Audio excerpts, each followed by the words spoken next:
under the status quo, what we are doing currently in order to get our information and in order to get all of the intelligence that we need in order to protect our citizens, we are putting the citizens of foreign countries at immense risk. Why this is happening? Well, this is happening firstly because if you capture a foreign citizen and you get the information out of them by coercion or by not telling them for what purposes this information is going to be used, you are putting them at risk once they go back to their country of being captured by their own government and being killed and tortured, because what we are dealing here is the oppressive regimes from which we want to get the information in order to defend our own countries. So looking at the motion, our mechanism goes as follows. We think that we should ban all of the types of coercion and deception in order to get the information, however, excluding such things as bribery, was letting the person know explicitly what this information is going to be used for and not coercing them into it, but offering them all of the information of what possible risks they are being put on if they get our money, but if they give us their information back. Right.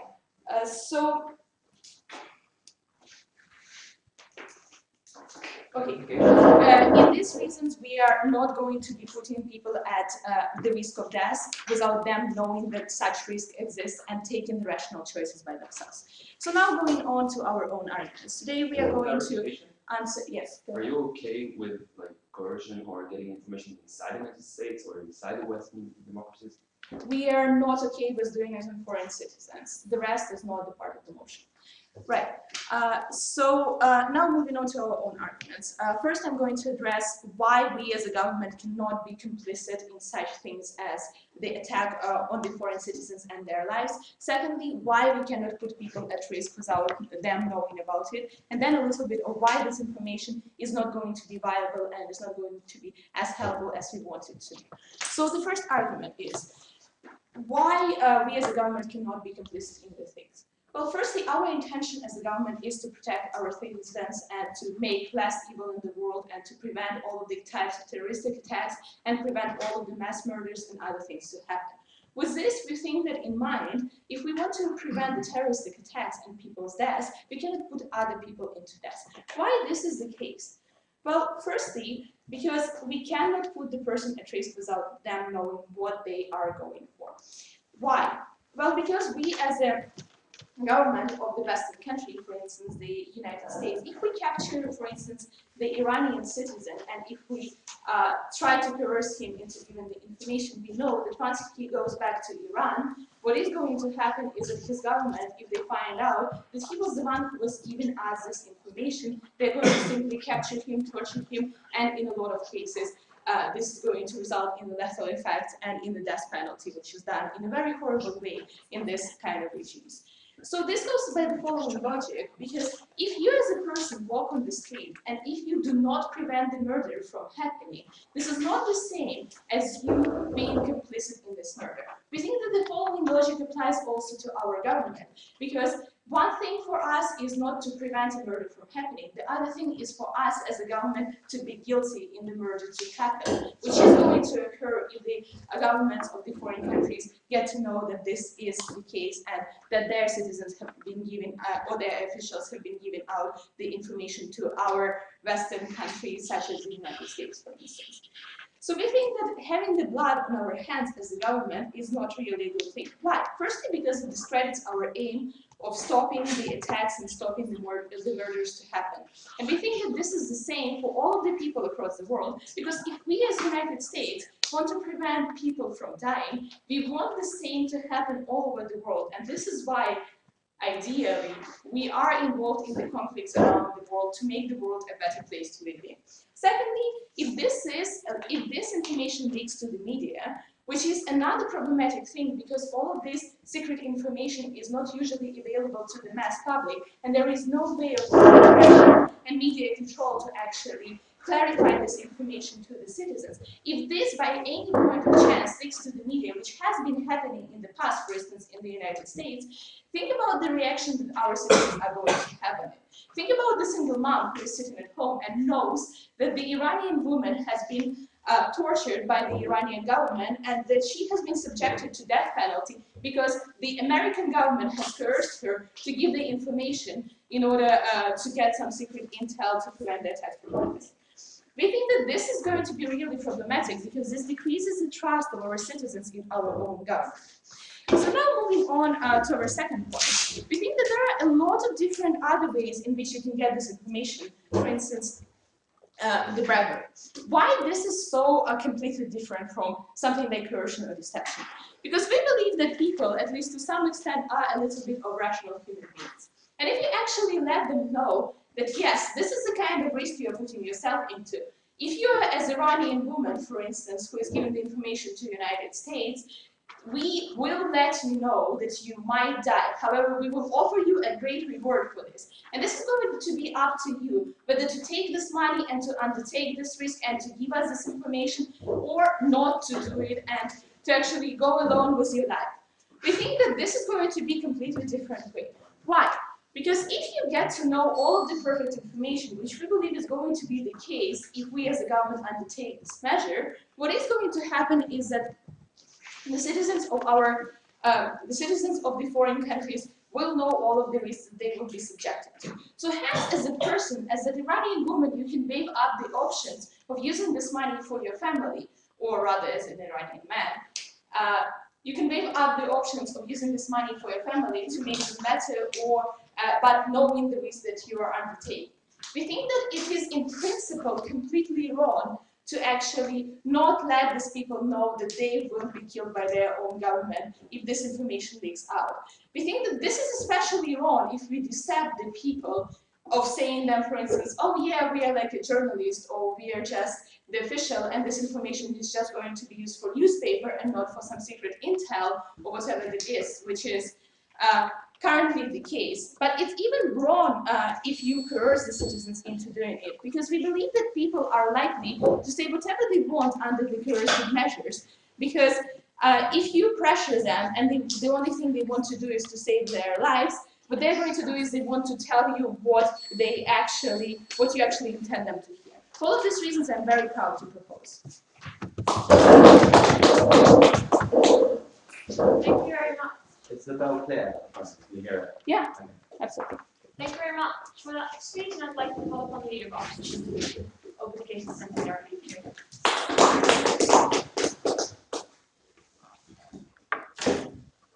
When foreign nations are actively pursuing policies that can annihilate the world, such as nuclear warfare building, and secondly, when foreign nations are pursuing policies that can place large amounts of people in mass danger, it is wrong for them just to claim that we should wash our hands off and not save those people. So today I have two main points to make. One, deception and coercion are the most effective way of gaining intelligence. And secondly, why gaining intelligence is crucial with negotiating with enemies. So firstly, I'll engage in some rebuttal and ask them all the questions they completely failed to answer. Firstly, in first point of rebuttal, on principle. They say that it is wrong to be complicit in these things. We believe that sometimes when we engage in things like war, collateral damage do happen. We need to minimize them, but it is completely necessary for the greater good. What are we actually speaking about here? People are gathering mass arms and building them for civil war. People are doing things like enriching uranium that could massively destabilize the region. These are the things that we're talking about. For the few people, we believe that sometimes it is necessary to make that really difficult decision. Secondly, on those citizens who just don't know, we believe that they mischaracterize what actually happens here. In large majority of cases, we grant them citizenship, we grant them what happens, and we believe that we should offer better protection than the status quo if they come up with that. And thirdly, bribery. We will tell you why this almost never works, and why there's almost never been a successful time when bribery actually works. Right? Okay. Firstly, these regimes are deliberately aware that bribery could happen. So they make sure their families are at risk. They make sure everything that is possible for incentives not to pay off. And secondly, a lot of people are simply not trained, right? Otherwise, it will be too obvious and under the radar. It means that if they actively know, they're more likely to be nervous. They're more likely to get shown under the radar. Also, list of questions they completely fail to answer. Firstly, how are they actually going to deal with countries like Iran when they don't have perfect information, when they don't know what their intentions is? How are they going to infiltrate into close networks just with bribery into high ranks who people actually believe and follow the regime and successfully gather information? They need to provide us with alternative ways other than just bribery, right? Okay, I'll go on to my first point. Why deception and coercion are the most effective information. So firstly, we would like to point out that a lot of these information, the regimes that we're talking about, such as Iran, such as like dictatorial regimes, they take active measures to hide their hide what they do and to punish those who goes against them. Why is this true? Because this is necessary for them to build a network, for them to grow, and for them, it is important for them to hide their information from the enemy, i.e. us. This means that they take all the measures possible. So the only way, we can't just knock on their door and ask them what happened. We need to find out, we need to do things like system intrusion. That is a majority of things that happen here. So things like network leaks. So what do we do? So like for instance, Dooku in Iraq and Iran, where we have systematic bugs that are used in people's computers and to go into their into the networks of regimes in order to find out what their plans are, in order to find out like communication, in order to find out what they're building. No, thank you. And secondly, why sometimes coercion? We believe that deception are much more effective way. Sometimes coercion is necessary, right? Because they're already looking out for people, we need foreign people to work for us. We also need to gain crucial information from people who already are in the regime. So we believe that torture is not the only way to make this happen. We can coerce them through things like oh, you will never get back home, or like if you don't provide us with information, you will be never in touch with our family, and giving them active incentives such as citizenship, such as safe place to live. So sorry. No, thank you. When we have massive risks, such as when we need to protect a huge amount of people around the world for the regimes, when there are things like when there's things like mass arms gathering, it is crucial for us to have those information, to firstly stop them, to warn the people, to make sure we can do other things about them. And secondly, I'll go on to my point. Why intelligence gathering is necessary to negotiate with those regimes? Why is this so important? Because sometimes sometimes you need to deal with foreign regimes and make deals because unfortunately toppling them is just not feasible. So what do we need to do? We need to find out proper intentions of them, to make sure they're making active efforts to reform. So where do we see this? In places like Iranian nuclear deal, right? We need to be damn sure whether actually they're loosening sanctions in order to build nuclear weapons, or they actually want to liberalize and open up to the world. Why is this true, right? Firstly, the region is extremely unstable. There's countries like Israel and there's other countries they have been fighting for. So if at the point in which they have these nuclear weapons, what are the things that are likely to happen? No, thank you. I'll take closing in a minute. Yeah, sure. Okay, you're talking about Iran, but we already have either partnerships with countries on Middle East, such as Pakistani government or Israeli government, or we have other ways, such as Iran nuclear deal. No, thank you. With we believe that those have been largely ineffective because they hide information from Pakistan. What they really need to prove to us is that without infiltrating things like their networks, to deceiving their foreign citizens from downloading certain music, so we can go into infiltrate their networks and infiltrate their nuclear power plants through memory sticks. There is no other possible feasible way of really doing this, right? So this means the difference between the region being stable and there being further hostilities or there being war. At a point in which we face massive harms to millions and millions of people for their safety, for their lives, we believe that unfortunately we need to make those difficult decisions. The prop needs to prove to us why, even if Like, they need to give us other methods other than deception and coercion, which we largely use at the moment, which is the majority of the way we consider information and how we will survive with that.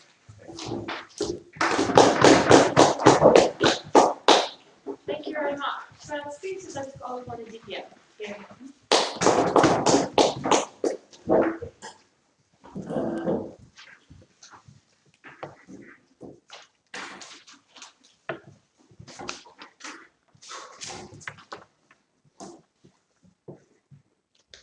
Rape is a very effective tool for interrogating people.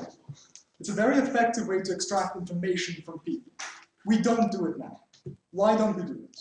One, we have other alternate ways to extract intelligence. The same applies in this case. I mean, we don't have to use the most distasteful options available. Two, even if it is utility-wise better, which I will contest in my speech, utility isn't everything. There are many things which would increase our utility, which we don't do because we think are intensely important. Two parts of my speech. Why the utility trade-off is in our favor. Two, why even if the utility trade-off is in their favor, it's still not enough to justify their case. Okay. Firstly, recognize security gains from this are minimal. Why is that the case? One, there are many alternate sources of intelligence. Bugs, wiretaps, computer intercepts information. Two, bribes. If you offer someone $1 million, maybe some people won't consent, but a lot of people in Iran's regime, I'm sure, would give up for that money. If you increase the funding exponentially to a larger and larger amount, you get a higher and higher pool of people who will be convinced by that. Thirdly, sorry, I'll take it, yeah. Do you seriously think that when all the incentive there is to like harm their family, do you think simple bribes would be enough? I don't see why coercion would be enough in that case either, because surely coercion also means that if you give information, the regime will kill your family. Okay, so there are alternate sources of intelligence. Now, with some of these sources of intelligence, maybe somewhat more difficult to get information. But we are happy as government to increase the funding for intelligence services until even these less effective methods are able to get the amount of information we need to be as sure as they want to be sure. No. They want to be sure to a certain extent that Iran has nuclear weapons or what a certain dictator is planning in the future. It requires a certain proportion of information which is out there. If we increase the funding for available intelligence methods, even if those methods are less effective and more expensive than coercion and deception, we still can get the available intelligence. And we think that's a worthy trade-off to make. Why is this the case? So why is it a worthy trade-off to make? Very simple, because we sacrifice some money on our side to invest in more intelligence of different kinds, to stop a threat to the citizens and people of other nations. That makes sense for that. So we're sacrificing money of the Western government for lives and sometimes livelihood of citizens of other nations. This is a worthy trade-off to make, which means there's no real security. Secondly, why is human intelligence inherently unreliable? Note as follows. One, false information. If you coerce people or deceive them, they very well give you false information because they don't know who you are. As intelligence, they don't know why they should be scared of you. Or if you coerce them simply to get you to stop coercing. Same applies to torture. Secondly, when we get information, we're not always sure if the information is true. We need to confirm it to many different sources. It means if we need to do human intelligence coercion, to coerce a wide range of people, we can be sure what they're telling us is true, they're not simply plants by foreign intelligence services. Third is often a political bias in intelligence agencies. Two scenarios. One, if directors of agencies are appointed by the national government, they have an incentive to follow the national government's policy, which means if your government is democratic, wants to go to war, like the Bush regime, you have an incentive to get intelligence which leads to their aims. If you're bureaucratically appointed, not by politicians, you have an incentive to increase the power of your agency and increase your own prestige, which means still to say you've got intelligence you don't have, which means human intelligence isn't always reliable. What does this mean for the trade-off? It means the trade-off isn't simply on their side you get information to stop a dictator, on our side you don't. The trade-off is as follows. On our side you get information which is slightly more expensive, so you have to use alternate means of intelligence gathering together, but you don't put people's lives at risk. Also on our side you get information, even in the worst case scenario, there's some information which is purely specific to human sources, which is unlikely. On our side, you still get some information, but you don't get all of that information, which means you can still make some conscious decision. Secondly, why is utility not everything? No, thank you. Why is morality not? Okay, so taking the case at its absolute strongest, there's a utility gain here to our own citizens or those in the third world. We torture or harass a few people, we save more lives as a consequence of that. Why is that still not enough to win the case? Now, what I say is that as a general moral principle the average voter would subscribe to, there are things we are unwilling to do, even if it leads to people being better. Note a few examples of this. We're not willing to police based on racial profiling, even when that's more effective. We're not willing to put people who, from high school, based on their grades, their results, their family, their background, we know are 90% likely to commit crimes in the future, in prison, even though we know that'll be an effective way of preventing crime in the future. We're not willing to torture children, for example, or use rape as a weapon of war, even if it's more effective, even if it saves lives. Simply, we are unwilling to dirty our hands with this. Why is this? No, thank you. It's because there's a difference between action and omission. So when a causal chain happens in the world, which I did not have any part in, for example, a genocide is happening in Africa, someone is dying of starvation, that is different to me as an average informed voter, and I feel less responsible for that than something I have directly started. For example, if I directly kill someone, or if I directly torture someone.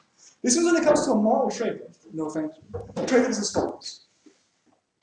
I don't see why the average voter would be happy with torturing people or coercing them or deceiving them, given that that puts them in immense personal risk from their regimes, even if it leads to some potential gains from intelligence, because we can never be certain the intelligence we get that way isn't replicable for other sources or isn't self-reliant. What does that mean?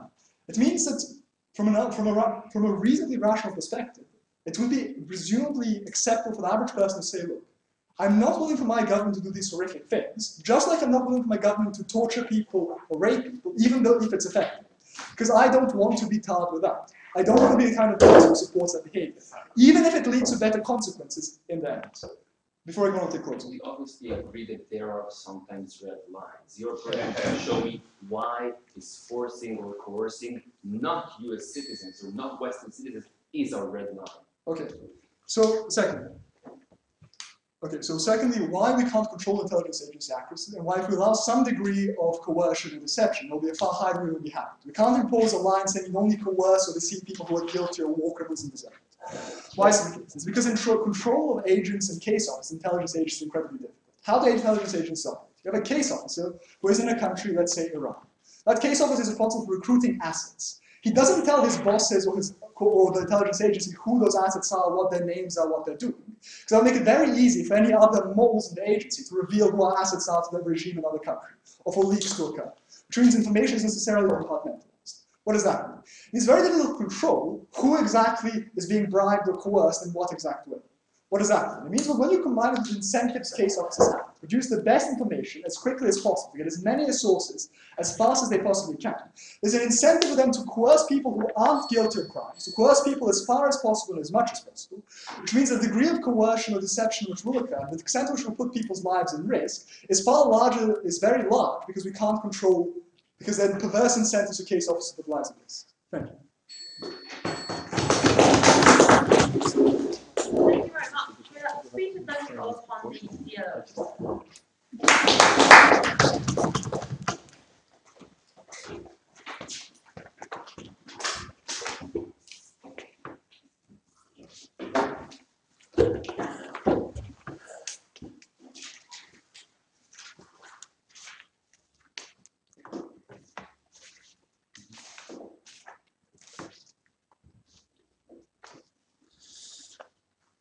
Okay, first of all, like, bribery is most definitely a form of coercion, right? A coercion is when you give someone a carrot or a stick, and you say, if you do something, I'll do something for you. I mean, that's what bribery is, right? That's how we coerce people. But we'll accept that we'll let them take that somewhat little bit of a squirrel and beat them anyway, for a number of reasons. But firstly, they didn't answer June's questions on, like, how exactly they're going to deploy these bugs to individuals, right? Because servers are physical locations that you have to go into. You can't just like drop a magic bug in them. You have to have someone to go and deploy a USB stick into that server to infect that system. Because there's no reason why that happens. But also, there's this inconsistency in the case, which says in the opening elements, in the PM speech, that the fear of repercussion is so massive that no one would ever want to do this if they had a reasonable choice. They then say that people will be able to come to those individuals by bribery and do those things anyway. It is necessary to lie to them so they do things that they do not want to do.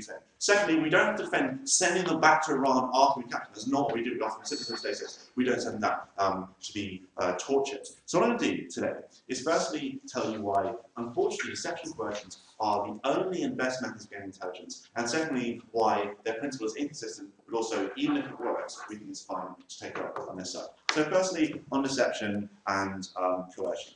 So one of the problems with intelligence agencies is if you know that you're going to do something wrong, you are far more nervous when you do it. If you walk into a government building realizing that you are doing something against the state, you have various noble tics which trained officers are trained to look for. Intelligence people who guard those buildings are trained to look for. You're nervous, you're sweating. You see, at the point where you don't know what's happening, the point when you've been lied to or been coerced to do something, you think that nothing's wrong and you're less likely to do it. That means that on their side, because everyone in individuals knows exactly the consequences of their actions, they are far more likely to be caught and far less likely to be able to pay attention. Secondly, we think that far fewer people are going to be able to give us this information. Because firstly, they're not going to want to because they're afraid the impressions have been told us so deadly.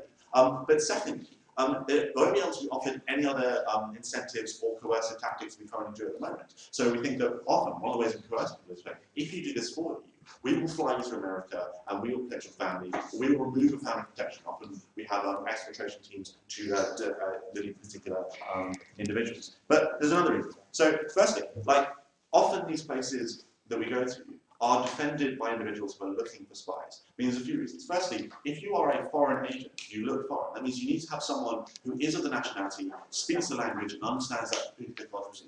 That has to be someone in that country. We've already shown you why the best way to persuade them to do that is to lie to them and do that in sense. Secondly, these people have explicit local knowledge on the power structures of those particular regimes. They have explicit local knowledge on the personal relationships and the training we need to deploy and that thing. They tell us this information is important. They use the words African genocide. I mean, in Rwanda, when they were planning a genocide, it would have been really good for us to know that they were doing that beforehand. The only way we do it beforehand is to deceive people in that particular position of power, to persuade them to tell us what was happening, because they were so afraid of what was happening that they wouldn't do that particular thing.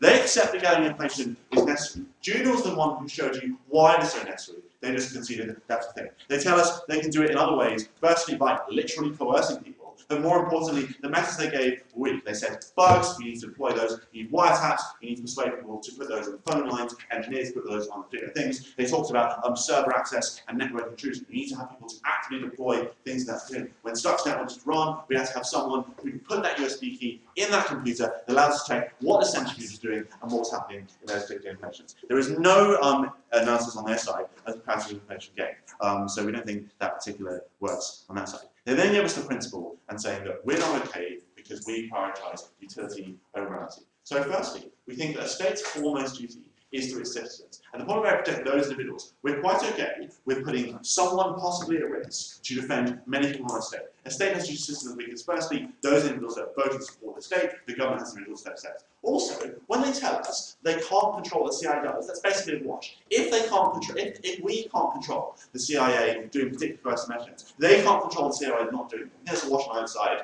and we don't think they get that particular thing. So the state has duty to its particular citizens. But also, is the utility calculus worth it? Because even in that foreign country, often we deploy agents in foreign countries that are at risk of internal domestic struggle. So even on that foreign country, there is one individual who might possibly harm our regime, but the information that he gives us allows us to defend many people in that sort of things. Often we go in and we send teams into particular countries based on the information we have, based on protecting those particular individuals. Secondly, on negotiations, Jim told you, which wasn't responsive, it's really important that we know what these people are up to. So we use that as leverage and coercion. They want particular things from us, and we can say, if you want that from us, you have to stop doing the thing that you're doing. We cannot know what to stop them doing if we don't know about it. We can't force them to stop doing particular things if we don't know they're doing the things they try and keep them actively secret. That means the diplomatic leverage that we use, things like trade sanctions, things like brokerage deals, things like giving people good things, only gets power and leverage over the bad things if we know what those particular things are. We've shown you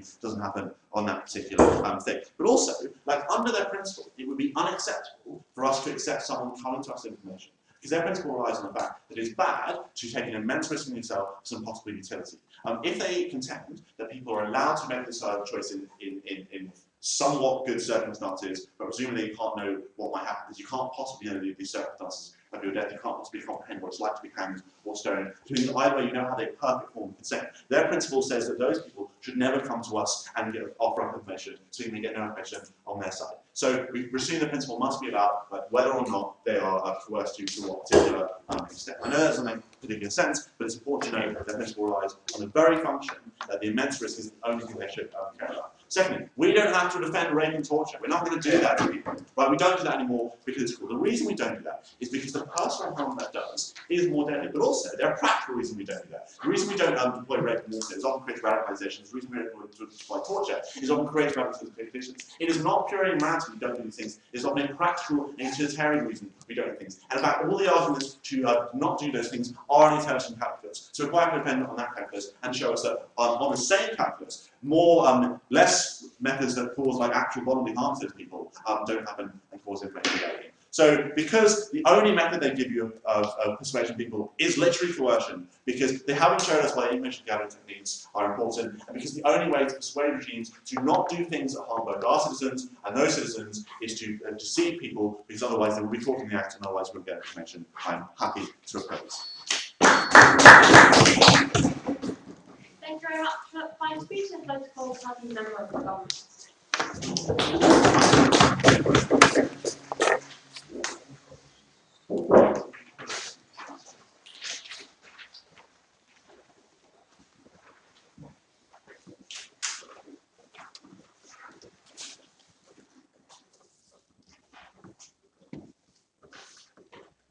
Just a second, sorry.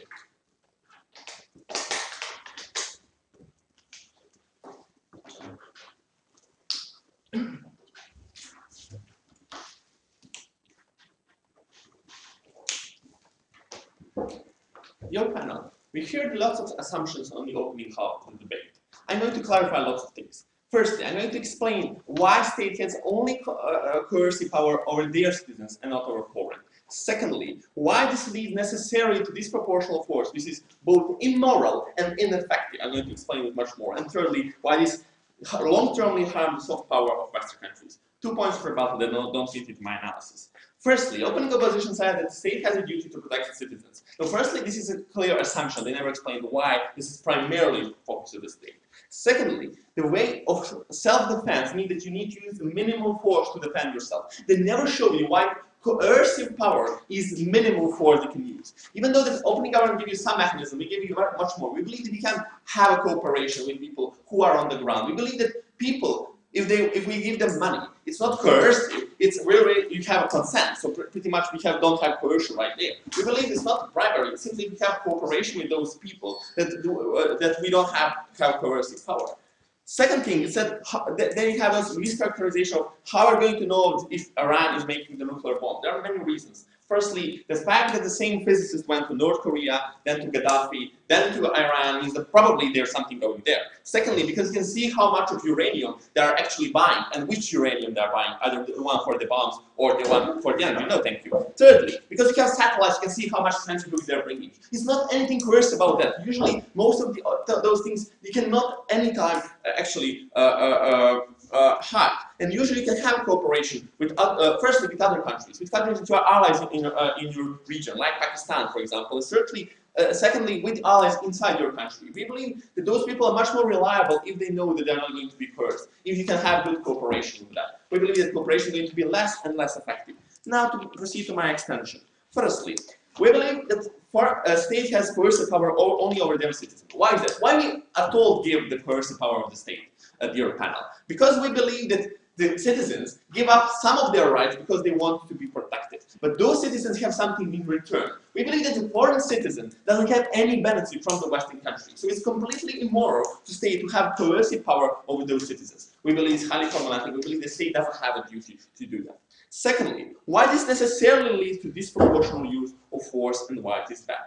Now, recognize a couple of things. You use that for and the other things. Firstly, usually people who are like, are they from intelligence, are they for police? Now, recognize firstly that they're usually radicalized, that they're usually Islamophobic because of the way that they are raised, or the way that the country tells them that they radicalize them because they want them to perceive the other side as an enemy. We believe it's highly problematic because it makes them use disproportional force. Secondly, because of generalization, we believe that most of the people in the West perceive the East as, as the same as a homogeneous entity. They perceive like Iranians are pretty pretty much the same as the Arabs or as people in the Northern Africa. Why is it problematic? Because it makes much more people suspicious, dear panel. We believe that much more people are disproportionately going to be actually interrogated under those things. That's why we have many people in Guantanamo who are staying there for a couple of years, even though there are no any suspicion, any reason, because even though they're completely innocent, because lots of those people believe simply that they are terrorists, because they look like the terrorists they saw on the television or something like that. We believe it's highly problematic and immoral because it is disproportional. Thirdly, because we believe that those foreign citizens are less likely to have actually help from their states. So either you don't have at all embassy or in that state where you are coerced or tortured or threatened or whatever, or secondly, because police simply is not believing you that you are innocent or something like that, you are less likely to go to media. And if you go, it won't be that sensational. People won't think about that. We believe that it makes much more incentive for police to be much more brutal. We believe that it makes using disproportional force. We believe that disproportional force is immoral. We use force only if it's a minimum force that you can use. We believe it's highly problematic. But now, even if all moral things are completely irrelevant, let's talk about second thing, about efficiency. We believe that if you are opening governments only states that if you are tortured or threatened, you're going to confess everything. But they don't explain why. They don't explain the harm for that. So why is that more likely? Because someone tells you, we're going to kill your family if you don't confess. We're going to torture you if you confess. If they beat you, that means that you are really, really afraid. When people are afraid, they're completely irrational. They just don't want that feeling of afraidness is being to stop. This makes much more people ready to accept the fact that even are not true. That's why most of the people accept everything. That's why we have 20% of the people who claim that they are innocent, that they, even though they plead guilty on the trials because they couldn't playing with the burden. Why is this secondly also problematic? Because people mostly rely on those coercive things when they're allowed them. Why is that? Because for cooperation, so alternative here is cooperation. Firstly, you need to make compromises for cooperation. Secondly, cooperation is something that you need to work on long-termly. That's why we believe that since lots of police officers and intelligence know that they can short-term gain some information, they're more going to rely on those people. Since they're not reliable, we believe that we are going to have more information that is less reliable. Why is it problematic? Because we base our policies on those information. And if those policies are bad and based on false information, we believe that we are going to have less protection of our citizens. Fourth point of extension before that close. Okay, when we want to launch a drone attack in Afghanistan to take out the leader of Al-Qaeda or something, you need to know the exact details of the situation. How can you do that without having a full information picture? Yeah, we believe that we usually have, firstly, we believe that if we can only gain those information by moral techniques, it's simply immoral and not going to be solved. Secondly, we believe that we can have people on the ground who are willing to cooperate. We can give them lots of money and still do it to selfish reason, they're going to tell us. Thirdly, we have satellites. We don't have to have coercion to know where the Al-Qaeda people are. We believe it's highly problematic. Thirdly, the soft power. We believe that torture and those things, once when they're revealed, they discredit the power of those people. Now, here is why the West is the motion, dear panel. Because we believe that the West usually one of the biggest tools of them of persuading other countries to accepting their values and cooperating with them is actually the soft power. Because the West is usually perceived as having higher moral standards rather than other countries. Why is this important? Because once when you lose them, once we see that the West is using really severe tactics, something that is so abhorrent, we believe that less countries are going to see them as a hypocrite. Now, usually when people see you as a hypocrite, they discredit you and discredit the values that you have. We believe that less countries are going to accept those things. We can see the example of Turkey that despite, for a really, really long time, they were trying to enter the EU, despite the fact that they were candidates for 6 years, something like that. Why? Because they perceive the EU as having a higher moral ground, as something morally really, really superior. We believe that you change this if you see that the torture is happening. We believe that due to the information that we have, usually those information gets revealed. We believe it's harmful. Dear panel, we explained to you it is immoral, it is inefficient. We explained to you the soft power is harm and what are the consequences. We are more than proud to propose.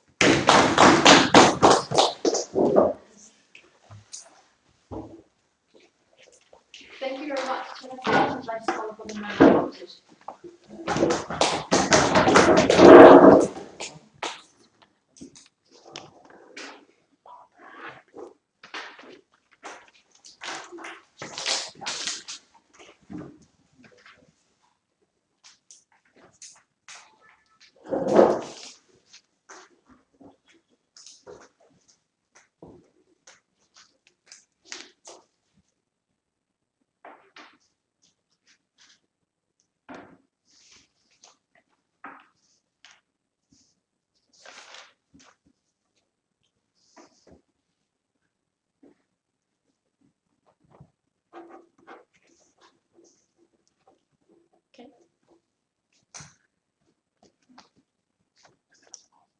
Okay, we're from Closing Government are going to talk to you about real life and reality, what really happens in these places that we send agents and spies out. We're going to describe to you in specific details what are the reality and why do we need the specific information in order to get, first of all, the protection of the citizens of these places that they that they believe we should protect so dearly. Second of all, why this is the best and most efficient way to protect our own citizens, which is our first commitment. And third of all, this is we extend over first opposition, is why the most important thing is to understand that the realities in this arena are not like there is a other side, a monolithical side. There's a diverse side. The other side is diverse. There are certain groups. Our goal as an outside operator is to get to a place where we don't radicalize the arena,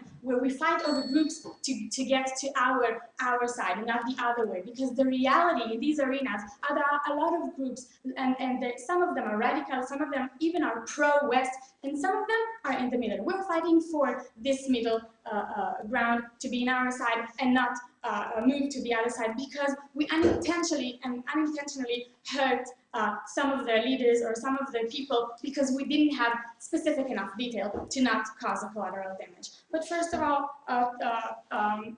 one point of rebuttal, the rest would be integrated. So they claim that we are being disproportional by using our power, and the most efficient way is the alternative. But please note that we never heard of a good alternative coming from their side. I will explain to you my point why neither satellites nor hacking computer could really bring us the crucial information that we do need in order to avoid collateral damage. And therefore we think that the disproportionate power is not necessarily as disproportionate as they describe. So into my points. So what are the scenarios we're talking about? So the specific cases we're talking about in scenarios is that like something like finding a leader of an Al-Qaeda cell because they're planning an attack, or hunting down Bin Laden.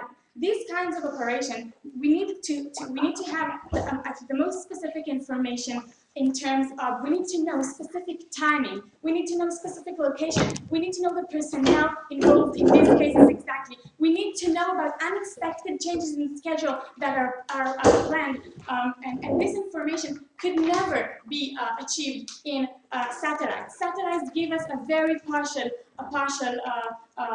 picture of reality, because first of all, you know that they don't always have like the full picture on a specific place because they move around. And second, no, thank you. And secondly, about hacking computers, we already heard from the first half that we have to have the personnel, that we have to have someone from the inside. So that this kind of information is not even close to give us the full details and the full information, such as timing, schedule, personnel involved, etc. We understand that we need a reliable and accurate info that could only be achieved via people from the inside. So once we deceive the spy, and by not telling them the exact goal and the full picture of what we're trying to achieve, or what are we exactly trying to do, we are at the closest as we can to get someone from the inside actually. And this is crucial for obtaining these kinds of details we're talking about. Not now. Sometimes, why is this so important to get as closer as we can to get someone from the inside? First of all, because this is someone that is familiar with a local mentality. But therefore, we say that which is the most likely to understand correctly the course of events, which is most likely to avoid collisions or clashes with the other side. This is why this is so important, and according to their goal, in order to protect the people that are uninvolved, and in order to maximize the herd of innocent people, we do need those people to be as involved as much as they can. Why is this so important? So three impacts we're talking about. Let's start from the most important one. So, but before that, yes, first. $10 million will buy you a few people in at least every organization around. Given that it's simply more expensive, if slightly less effective, why not spend some more money to stop risking people's lives through coercion? But I just explained to you why these devices that are really expensive, such as satellite and such as hacking from the outside, would never be as accurate and as specific like and one from the inside. And this is why we are willing to use these measures. But moreover, we believe that the main false assumption of the other side is that we're dealing with a monolithic arena. But the truth is that, as I explained before, that some of the groups are radical, some of the groups are in the middle, some of them are even pro-West. And the main goal that we believe to be is that not radicalizing the area, not leading people to move from the middle perception to the other side exactly. So therefore we need to be the most accurate we can. It means exactly that if we, for example, because misinformation and not accurate enough information are accidentally hurting one of the leaders of the middle groups that could be either pro-West or in the middle, if we accidentally hurt one of these guys, one of the leaders of the middle groups, and because we didn't get the specific information, and we caused this entire group to move to be against us, this is the worst thing that could happen to us. Why is that? Because we are radicalizing the whole arena instead of mitigating, instead of trying to make them more in our side, or for the very least less radicalized. So we're saying in order to do so, we need to like operate in a chirurgical way of action. We need to know the exact information. We need to know the exact location, the exact timing, and to be as accurate as we can. Which, of course, by the alternative of the government, just is something that we could never do. We could never achieve and obtain such specific information, not by satellite, not by hacking computer from the distance. Therefore, we are very happy to oppose. Thank you very much. For that speech, I'd like to talk on the opposition web.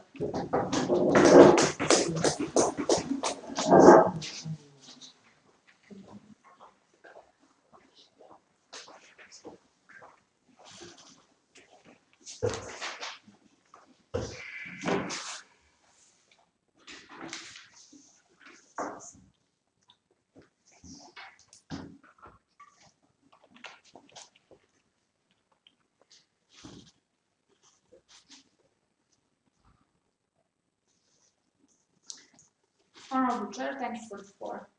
Opposition already agrees that red line should exist. And they say that rape is always immoral, and murder is, for example, always immoral. In order to gain information, what we need to prove is that the red line begins and ends with the foreign citizens, and we have already proved to you. First points of rebuttal, and then on to my summation. First, summary speeches. First of all, closing opposition tells us that we need this in order to protect ourselves from terrorism. We believe that terrorism is something that is perceived as universal harm. That means that every single country in the world perceives terrorism as something that is harmful as for them as for the rest of the world. For example, Pakistani government is fully operational in order to disclose information about Taliban. Therefore, we are able to fight Al-Qaeda even in Pakistan.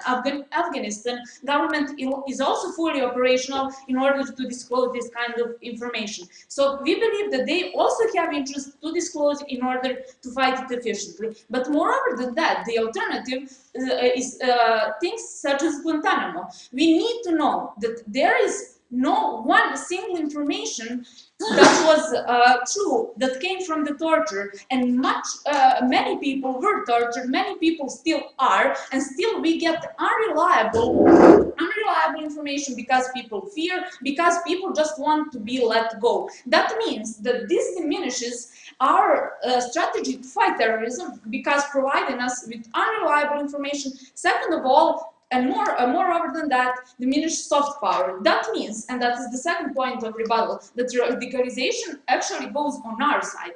Once you see that United States or West dehumanize your people, depict them as enemy, deceive them in order to pursue their selfish interests, you do not perceive them as somebody who can have shared interests with you. That means that Pakistani government is less likely to cooperate with us because they do not have public support from their citizens if their citizens perceive as something who stigmatizes them, who stereotypes them, and who tortures them and deceives them. For all these reasons, we believe that actually it is more efficient to fight in other alternatives. But moreover than that, opposition claims that state has primary responsibility toward their own citizens. But first of all, they never prove us why is this true. For example, we have a responsibility towards asylum seekers. We also show responsibility to send foreign aid. That means that they never prove us actually why do we have primary responsibility toward our citizens. And even if we do, our responsibility relies on the consent, on the fact that we trade off some values in order to provide for our citizens. For example, if we deceive our citizens and diminish their privacy, in return, we are giving them more safety. That means that they gain benefit, and also they gain consent by electing government who pursues these kinds of techniques. On the other hand, from the side of the government, you see that foreign citizens, never gave consent because they cannot give consent to our state through elections or through other kind of mechanisms. Also, they do not have benefits in return. That means that while our citizens, if they are deceived, are provided with, for example, better safety, more freedom, or more welfare, all the other benefits, foreign citizens are not provided with anything in return. That means that this is immoral thing to do because it is disproportionate, and side of the opposition needs to deal with this if they want, if they already agree that there should be a line. Also, we believe that force is something that can be used at minimum range only when we need to defend ourselves. But note that self-defense is something that applies only with minimum force and where is direct harm. That's why vigilantes, for example, are outlawed, and we believe that they are immoral because they use more of force than they actually need in order to self-defend, and they use it disproportional. So we believe that we have proved you that on principle level it is always immoral to actually deceive foreign citizens or to torture them, and moreover than that, it is not beneficial because we lose information and lose soft power. But moreover than that, we need to have actually a complex picture of world today. Today, it is much more complex. That means that in nowadays world, cooperation has never been great. For example, for majority, extreme majority of the case, we either are allies with, for example, Japan, Israel, Saudi Arabia, and they are willing to share our interests because of the other cooperations we have on political or economy level. Other countries from the West are also willing to share their information about their citizens because we pursue same interests, for example, fighting terrorism or greater political cooperation through integration such as the European Union or NATO.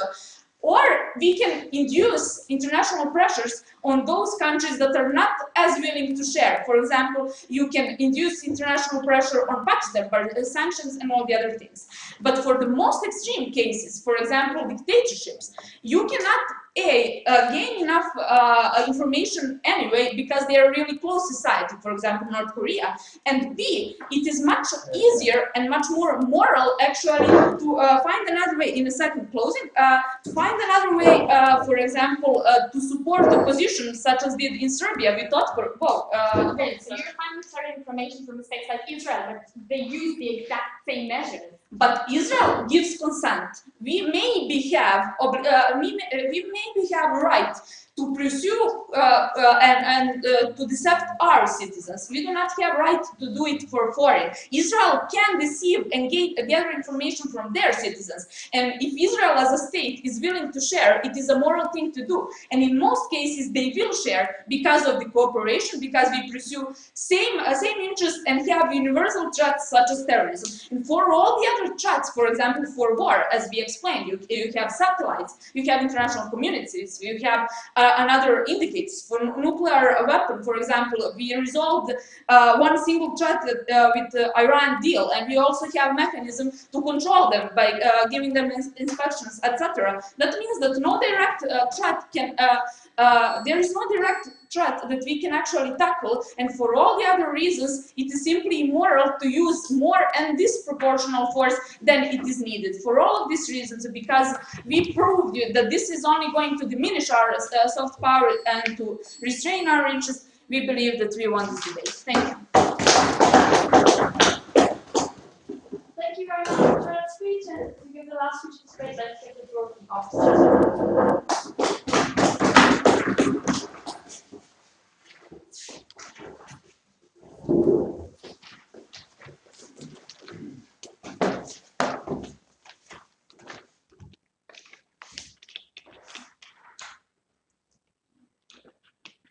Our case is the most important in this debate because of a few reasons. First of all, we talk about a lot of different scenarios. Unlike first half, we talk about, I don't know, getting nuclear weapons in Iran. We explain to you about every little scenario that happens in Iraq, in Iran, in Syria, in Afghanistan, in whatever country that is, that we have some kind of small war between different parties, that Western countries don't want to take part of it to mellow the war or to make sure there are no bad consequences. Second of all, we show you why we have to use specific information in order to get a full intelligence picture, and without this intelligence picture, it is a lot more likely that we will hurt a lot more foreign citizens, and it is a lot more likely that we will be able to get an information that is efficient enough for us as a country or as the Western world to handle with this kind of situation. Before I begin talking about my speech, which will be just why we are getting the most precise info, I'll do it through 4 ideas. First of all, what scenarios? Second, what kind of information? Third, why this is the only way? And fourth, why is this effective way? I'm going to do 3 points of rebuttal. So, first of all, the whole moral line that we get from governments. Yes, we do agree that there are red lines, but the red lines are really far. Like, as a Western world, we always believe that the red lines are probably, I don't know, like really hard torture, maybe killing innocent people, that's probably a red line. But we don't accept the idea that putting people in risk in general is a red line. We don't think that we got a good enough argument or a good enough analysis to believe this idea. But furthermore, we say that using people in this sense is exactly like eavesdropping to their phones, because that's also going on without their consent. That's also putting them in risk. That's also getting information that no one allowed us to get. So the red line, by their logic, is also eavesdropping, is also putting the satellites, is also a lot of different things that are obviously not red lines. We think that's very enough common sense. So for the second point of rebuttal, please note that from my first POI in the room, when I asked first off whether they're talking also about foreign citizens inside Western liberal democracies, and they told us like a vague answer. No, what I meant there is that whenever we have foreign citizens inside Western countries, that are like terror cells in Europe or terror cells in the United States, and we need to gather information regarding a certain terror attack on a certain country or a certain building. In those places, we say, we can't use satellites. We can't use eavesdropping in the same way. So Yarden's analysis about gaining specific information, about activating agents that look like the locals, that look like the same, from the same place, is the best way to gather this information. And it's also good in the Western democracies. So we already have like the whole Western part on our side in the debate. Now let's talk about the other countries. But before that, third point rebuttal, I'll do it really quick because it's a weird rebuttal, because they are trying to argue that we don't have a commitment towards our citizens. We think this is absurd. We think we do that all the time. We think that, first of all, like, that's why we have countries, that's why we have states, that's one of the reasons, so we can protect the ones that got into this state. Second of all, we see that in every kind of policy that we enact, we see that, for an example, in the immigrant policy, that we prevent other people from entering our country, so we obviously prioritize our people over different people in the world, so that's off the table. Let's get inside the analysis. So first of all, you need to understand that our impacts in this debate are three of number. First of all, the security of our citizens. Second of all, the security of the foreign citizens in order to prevent collateral damage. Third of all, the idea that was then brought to you by not making different tribes to go against our point of view. So let's talk about, first of all, the kind of scenario. So we got this idea from first half that we're talking about nuclear weapons and whether Iran is gonna continue thinking about agreeing to the agreement or not. We don't think that that's the debate. We think that the debate is a lot more about drone attacks in Afghanistan. It's a lot more about just what happened like yesterday, I think, when the United States attacked in Syria ISIS force, that like these are the kind of situations that we're talking about. We're talking about ISIS forces, we're talking about Al-Qaeda, we're talking about events in Syria. Now, what we want to do is we want, first of all, to attack like a surgical point. Second, we need to understand the whole risks and we need to understand exactly what happens. So what kind of information do we really need? We need a specific information to the point where we need to know who exactly will be when in a certain point, how many people will be around him, how many of these people are going to be innocent and how many of these people are from a certain terrorist cell. That's what the kind of information we need to know. The second kind of information that we need to know is where is a certain group going to attack and in which time. Because if we're talking about intervention in Syria, like attacking in Syria, for an example, so we need to know when the rebel forces are going to attack a city in Syria. In order to gather this kind of information, and that's the 3 point, we actually have only one way. Okay, first, yeah.